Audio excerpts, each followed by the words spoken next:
In this guide, I'm going to show you how you can get and equip runes here in Sailor Piece on Roblox. Before we do get into this guide, make sure to like the video and subscribe to the channel with all notifications on. It really does help the channel and it lets us know that you want more content like this. We'd greatly appreciate it. And if at any point throughout this guide you had any questions, just ask them down in the comment section below and we could help you out further. I'm going to be doing my best to reply to every single comment down there. First, just open up your inventory, and if you already have runes, you can just equip those runes from here. You may not have any runes yet, and don't worry if that's the case. Here's how you can go ahead and get them. What you essentially need to do is just run out of here and, of course, go ahead and teleport all the way over to Dungeon Island. Now, once you're at Dungeon Island, you essentially need to go ahead and complete dungeon runs, specifically for the rune dungeon. By completing these runs, you'll have the chance to get runes as rewards, and the more runs that you do, the more runes you'll collect, and after that, you can go into your inventory and equip them from there. However, if you do want to get the best runes in the entire game, what you need to go ahead and do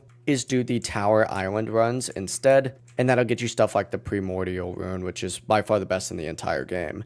But that really is the entire process. If you guys had any questions, ask them down in the comment section below and we could help you out further. I'm going to be doing my best to reply to every single comment down there. Before you do leave this guide, make sure to like the video and subscribe to the channel with all notifications on. It really does help us out and it lets us know that you want more content like this. We'd greatly appreciate it. Have a great rest of your day though. Peace.